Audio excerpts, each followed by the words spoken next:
Hello everyone. So this year we have Parashat Veyeshev coinciding with Hanukkah, which is usually so, but not always. And Parashat Veyeshev was just before Hanukkah. But what happens is that those parshas, always the portion of the Torah of the week, correspond always to what's happening, to the holidays that happen during that time. And as we know, there is actually a strong connection, our rabbi says, between the story of Yosef and the brothers and the story of Hanukkah, or at least the message of Hanukkah. First of all, we have, so the first question is, what's the connection between Yosef and the brothers, their argument, the challenge, and the story of Hanukkah, or the message of Hanukkah? That's the first question. The second question is, what is Hanukkah? Why is it so important? And I will almost say, is like, what is it? One of the most important holidays of all the holidays we have. Although it doesn't say that anywhere specifically, though Rav Yaakov Weinberg says that it's the last of all the holidays we have. And therefore, if it's the last of all the holidays we have in terms of time in history, that means it's the last moment where it's the last message and gift of energy or of wisdom that we were given by God in order to survive our long exile. And you know, how many holidays do we have? We have a total of 8 holidays. That means that Hanukkah is the 8th holiday. Coincidence? 8th holiday, 8 candles of Hanukkah, 8 days? I don't think so. And interestingly, another coincidence is that Hanukkah happens always in the darkest moment of the year. The darkest moment, I mean the longest night of the year. That's when the physical world has the most night. In general, I mean, obviously it depends where you go in the world, but in general, it happens in the winter, when it's cold, when everything looks dead, when everything looks dark, and that's where we light. So the light in the deepest darkness, so to speak. When everything looks dead. Now Hanukkah corresponds to the number 8, which means transcending nature, transcending the physical world, transcending death on some level, and it also in Kabbalah it corresponds to the 8th sphere, obviously. 8th. What's the 8th sphere? Keter, Chochmah, Bina, Chesed, Gvura, Tiferet, Netzach, Hod. Hod is the 8th sphere. And therefore we understand that it has to do, Hanukkah is connected to number 8, therefore it's connected to Aaron. Hod corresponds to Aaron, the avodah, the work in the temple, which correspond to the holiness and the service of Aaron HaKohen, which is bringing holiness in the world, to bring the light down in the world. Interestingly, the work, who was in charge, the only one in charge of lighting the menorah, it was Aaron HaKohen. It was the first, it's the Kohanim who light up the candles and prepare the candles. That was his special gift. And we know that that also it corresponds to the oil corresponds to the Torah, the light of Torah. The menorah corresponds to the light of Torah. So let's try to understand a bit how that connects to the story of Yosef and the brothers. So Yosef, we are speaking about 2 opinions. Yosef was like Yaakov. Ish Yoshev Ohalim a man that sits in the tents that wants to learn. Yaakov loved Yosef. He gave him a special coat because he saw in him a little bit what he saw in himself, the ability to learn Torah and grow into wisdom and stay pure into this world. He is in the center column of the spheros, meaning he's the Yesod, is the foundation, being able to be unbreakable. I'm standing strong in my holiness, and nothing in this world, no physical temptation, nature thing can shake me. Which is a very high level. It's the combination, in a way, we could say, of Yaakov, Esav, the job that Yaakov took, which is the job of Esav and Yaakov. Akol kol Yaakov and Yedei Esav. Yedei Yaakov, Yedei Esav. So, therefore, Yosef is like the continuation of what Yaakov was fighting for. So, therefore, Yaakov saw that tremendous, unique thing for Yosef. And he understood that he was the preparation for the next stage, meaning that we are two stages for redemption, to bring Hashem into the world. First stage is the stage of Yosef, Moshiach ben Yosef, and then the final stage is Moshiach ben David. So we had two visions: the vision of how Yosef looked at the world, being able to be connected to Ra, and always being learning and connected and holy, and that's going to protect you from almost everything. But you are kind of on some level disconnected from the world. And you had the opinions of YEHUDAH and the brothers, which is really being completely involved into the physical world, and still, meaning making things happen. Meaning you cannot have, if you're just the rabbi, you cannot build Israel. You need people who build the land, who take care of the products of the earth and build. You need workers, you need an army, you need to get involved into physical world, what Esav was in charge of. It's almost as if to say that since Yaakov had in him those two personalities, he had Esav and Yaakov, so this had to be part of the world, meaning that his descendants of Yaakov are going to need to play that two role. And instead of being just one person, is going to have two parts of the Jewish people. One is going to represent more Esav, or the rectification of Esav, and one is going to be representing Yaakov. So here we have the power of Esav that Yaakov took, went into YEHUDAH and the brothers, and that's the last stage, which we see today. Really has to do a lot with the way Israel is today. It's a very secular state, but that secular state is going to be transformed into really Malchut David.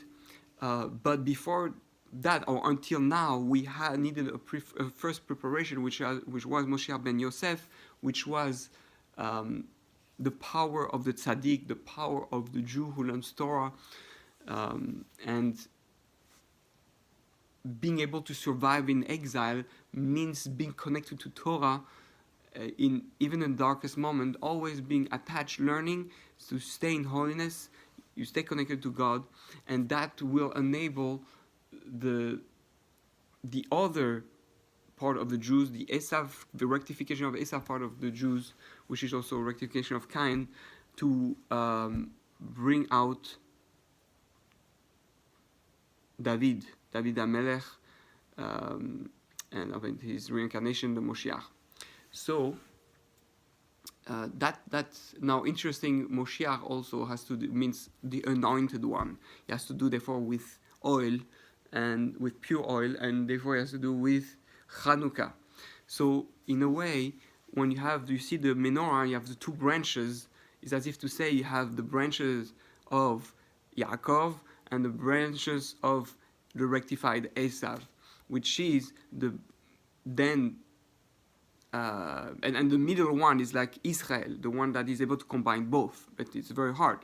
Now, so on the right side you have Yosef, on the left side you have Yehuda and the brothers, and the idea is to be able to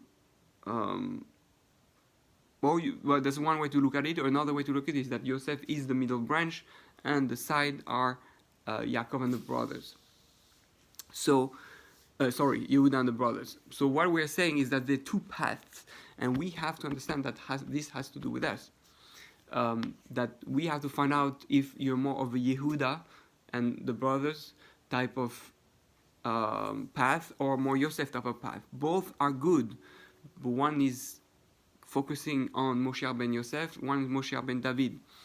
One is going to be more connected to Torah, so there are people who learn Torah or involved in Torah, and you have the people who are involved in the physical world.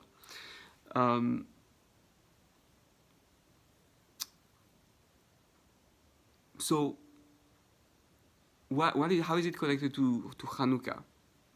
Well, before I say that, we have to understand that at the beginning of Parashat Veyeshev, there's a problem because Yosef, he's still young, and he sees his brothers involved in the physical as evil. It's like I see, someone a chiloni, like someone who is not religious, who is in the land of Israel and does not connect to God, or even someone who is connected to God, but someone who is not connected to Torah so much, but he's involved in building the land or that. So he will look like, he might think of him as disrespect him and judge them very harshly, and that's what Yosef is doing. Yosef is speaking lashon hara about his brothers, as the Basamraz right away at the beginning, and because of that they hate him. They hate him also because Yaakov openly showed that he preferred Yosef, and that was a mistake. Yes, Yosef was unique, but and because of his dream also, that Yosef said, we should all, how can you be involved in the physical? We should all be Rosh Yeshiva. We should all be in Kollel. We should all be, super fanatic religious. And Yehuda and the brothers said, you're crazy. No, you're going to destroy the world. The world is not meant to be. We're not meant to be fanatic. We're not meant to be we're all in yeshiva. We're supposed to be involved in the world and to be a light unto the nation, and to, be involved with the physical too. So, really what's happening is that it's Yosef who started the thing. Because of that, Yosef was punished. And it's not just because of the brothers that he was sent in exile. He was sent in exile because of himself too. Which is a message for the from religious people, that if you want Yehuda and the brothers, the people who are not connected so much to the Yeshiva world, to come back to Torah, to stay connected to Torah and holiness, you have to respect them, you have to love them, and you have to understand that they have their mission that is different than yours, and they're not meant to be Kohen man or whatever, or learning all day. That's for the minority. Again, Yosef is an individual, and then you have the majority, which is Yehuda and the brothers. That's majority. It's not that's general. Most people are not meant to be the tzaddik. Yosef is Yosef tzaddik. Yesod Olam, tzaddik Yesod Olam, is the foundation of the world, and therefore the reason we have survived till today is thanks to the tzaddikim, thanks to the learning of Torah. That, but the problem is that we had the problems of Yosef and the brothers until today, where because the tzaddikim, or the people who are connected to Torah, disrespected, didn't look up at the other parts of the Jewish people who were not connected on that level. It brought hatred and fights, and it delayed Moshiach. It delayed the fixation of Ve'ahavta L'Recha Kamocha, and we have to fix that. The 12 tribes got dispersed. If we have been together, one have to understood that one need the other. And like one Rav Dinovich says, you don't want to bring the guy who is a pilot or a soldier in the army or a businessman. You don't want to bring him to the base midrash to stay learning all day, but you want to bring the base midrash into his life, into his work, into his tank, army tank, or whatever he goes. We want to bring spiritual into the physical. And that's the job of Yosef, to transmit. That's the sphere of Yesod, to transmit into the Malchus, into the feminine part of the Jewish people, which is YEHUDAH, which is Moshe ben David. Yosef is the male part of the Jewish people. But what we're saying, what the miracle of Hanukkah is, that, by the way, that's the marriage, male-female, Yosef and the brothers, and YEHUDAH. So really what we're saying is how it's connected to Hanukkah, because what we're saying is that the oil represents the Torah. Unless we have tzaddikim, 36 candles, right, to correspond to the 36 free hour that we receive in Gan Eden, the Or Ganuz. Adam Rishon received 36 extra hours in Gan Eden from the moment he sinned, because there was Shabbos, it was a gift. And we say that the Or Ganuz, the light of Torah, comes with 36 candles that we put throughout those 8 days, and it corresponds to the 36 tzaddikim. So it's not a coincidence. Again, so that means that thanks to the power of the menorah, which is the divine service, which is Aaron HaKohen, which is learning the pure Torah, we are able to withstand all the exiles, especially Edom, that we're fighting against, which was not just Edom, but there were Greeks and all that. All the darkness, the physical darkness, the physical thing that the world is trying to make us believe is the path, and that the wisdom of this world is the key. We don't need the spiritual, and that's why we have as Jews to show and to transcend the nature of the world that thinks that they don't need the spiritual, transcend the wisdom of the world. To say we have the Torah that is beyond any of the wisdom. All the wisdom comes from the Torah, and all the wisdom of the Torah comes from Hashem. And the sanity comes from above, not from below. That's why we light up the menorah from above. I know I'm throwing a lot of concept, all that. Every concept I said can be expounded for many hours, but it's food for thought, so that you can develop your own thoughts. And therefore, that's what we celebrate on Hanukkah. We celebrate that Yosef, who was just one guy, right? One tzaddikim is like the little oil, one little oil, one little Yosef. But that was enough power. One little army, all that was enough, because it was pure. So if you're connected to pure Torah, even though you're going to go in a physical world, even though you have a strong Yetzirah, even though you have that, you're going to be able to stand.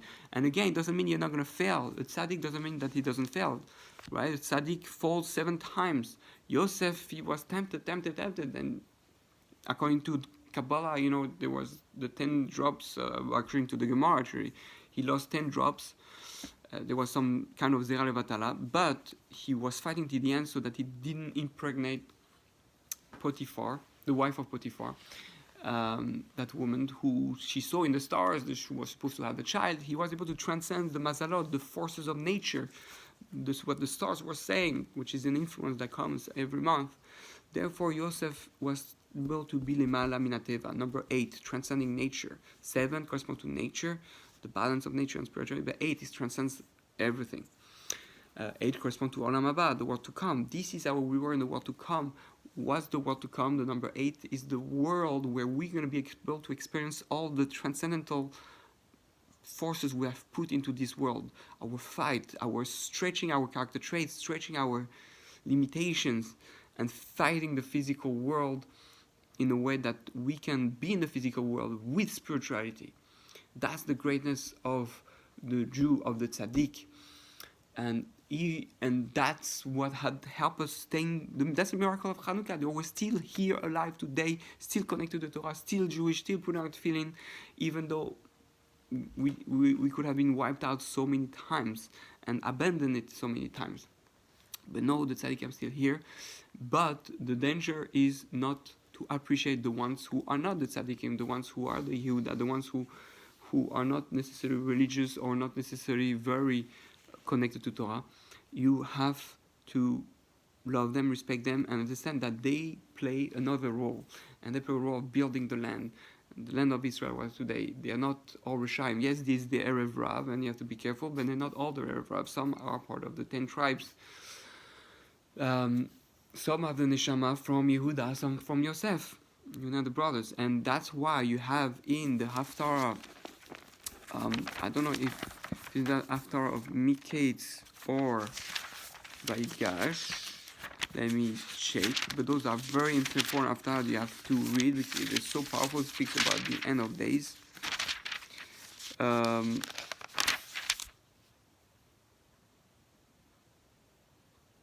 This is where it speaks about the two trees, that the two branches. One's the branch of Yehuda. Oh, here it is. Yeah, it's Parashat Veyeshev Vayigash. He says, "Now you, son of man, take yourself one wooden tablet and write upon it for Yehuda." And I mean the tree. It's a wooden tablet. It says in Hebrew, "Kach lecha etz echad," a tree, a branch, a tree. And write Yehuda and the children of Israel, his comrades, and another tree, where it says for Yosef, the wooden tablet of Ephraim, and the children of Israel, his comrade. So, and bring close to Yosef one to the other, and bring close to yourself one to the other. That's in Ezekiel, right? A single wooden tablet, one to the other, like a single wooden tablet, and they shall become one in your hand. And that's really what's happening. What's happening is that we're going to realize at the end of time that Yehuda and Yosef, those two parts, like saying the Ashkenazim and the Sephardim, or the businessman, Yisachar and Zebulun, the businessman and the yeshiva, the college guy. We need everybody. And they're going to be one together again at the end of time. Vayigash actually is when Yehuda comes one with Yosef. It's the clash. And they have to understand, the thing is that Yosef is trying to convince them that I know I was bad, it was my mistake, but really at the end it's all from Hashem. Really, I'm not against you. I'm not mad at you that you sold me and that you treat me like that. It's like I kind of deserved it, but at the end I understand that it was all for Hashem. But the brothers never forgave Yosef totally. They were always anxious to say he's never going to forgive us. They were too anxious to speak that how can we repair this fault? And it's as if the female part, so to speak, of the Jewish people in Israel, the non-from, say at the end of time, right, or even today, those people are not going to forgive us. Anybody who is not so religious and look at a religious guy, or is not so good in Torah and looks at a religious guy, a tzaddik, he feels that, especially if he's not treated properly, that, even though you say, yeah, it's the plan, you don't really like us, you don't really love us. And that's going to be really based on the story almost till the end, when really the two tablets are going to come one, and the religious and non-religious or the colonel guy and the businessman are really going to come as one. So this is very important to understand, I think. And I would like to say also that it's connected, it's different a bit from some of the writings or things that I've said in the past. But basically Yosef corresponds more to the Etz HaChaim, because he's the one connected to Torah. Torah is the Etz HaChaim. And Yehuda is the Etz HaDas. And we know there were two branches from the same tree. There were two trees, but really in one. And here we have the tree at the end coming back together. We're fixing the Etz HaDas. We're putting back the Etz HaDas and Etz HaChaim together. And really that's the ultimate miracle of Hanukkah is that we are still here, and we have clarity, we have the light, we have the Zohar. You know what the Zohar is? We have the Kabbalah, that is the pure Torah, the secret Torah that the light of the menorah that give us the 7 wisdom, that shows us that really is that's the beauty of Kabbalah. It puts the right and the left together, the male and female, the chesed and the gvura, chasadim and gvurot, the kav and the yashar and the igulim. Not that I understand what those means, but I understand from the outside the basic concept that they're 2 parts, and that really they need to get as one. So that's really a little bit some of the ideas of Hanukkah, and therefore we have to celebrate. We have to celebrate. First of all, we have to recognize who we are. Am I more like YEHUDAH or am I more Yosef? Again, YEHUDAH doesn't mean that it's not someone not religious, but it's the more materialistic part of the Jewish people, the more involved with the physical world. And Yosef is more the people who are connected to the physics, to the spiritual world. And both are good. The Mesilas Yesharim says in the last chapter on Kedusha that who are the Jewish people, who is a holy person. You can be as holy as a businessman, or as if you're kollel man, a super tzaddik learning all day, because it's 2 different avodah. A woman can be as holy as a man can be as holy as a woman, each one in his own mission. Everybody has to find his path and what helps him being the best he can be. One is Moshe ben Yosef, one is part of Moshe ben David. And Bezat Hashem, we shall see that unity soon. And that's what we celebrate on Hanukkah, that we're still alive today, that the Torah still, it's a celebration of the Torah. We had finished on Shmini Atzeret, right? After the high holidays, we had finished Shmini Atzeret or Simchat Torah. We finished with Simchat Torah in Israel. It's in the same day, and it's number 8. It's the 8th day. 8th day we say with Simchat Torah, because Torah is beyond everything, and the whole Simcha was that now we have the Torah, and we don't shake anything or do love or anything. The Torah is the tool that is going to help us go through the darkness, and from the fall till in the middle of the winter, right? The fall, everything is falling. The physical world is falling. The nights are falling, so to speak. They're getting longer. The leaves are falling. The water is falling. The snow is falling. Everything is falling, and we go in the dark world. And we go there with the Torah, and we go in the deep materialistic world, in the deep dark world, to bring light into the world, and to be a light into the nation. And there we come Hanukkah, and we show that the Simcha of the Torah that was there on Shmini Atzeret is now still alive in the darkness, in the material world. We have been able to bring it all the way down. And that's the avodah of the Jew, to bring down the spirituality, the Torah, into the world, into the physical. And that's the beauty of Hanukkah. We see Hod is seeing the beauty of the world, seeing the beauty of what's true beauty when you have two opposites getting together. That's a sunset is beautiful because it's the sun and it's the night coming, the middle between day and night. A candle in the dark is beautiful. Light and darkness in the same time. That's male and female. That's the Hod. The Hod is you have two components, spiritual and physical, two opposites getting together. You get my point. And that's what's truly beautiful in this world. That's why Hanukkah is such a celebration. With celebration of opposites, celebration of a marriage between spiritual and physical, male and female, one tribe with the other, Yosef and YEHUDAH. And if we get that right, then we should be able to love every Jew. We should be able to not fall in the trap of the Yetzer Hara, be able to stay pure and at least spiritual, continue the fight no matter what. That's what the Maccabees are. They're fighting no matter what. It's okay if you fall.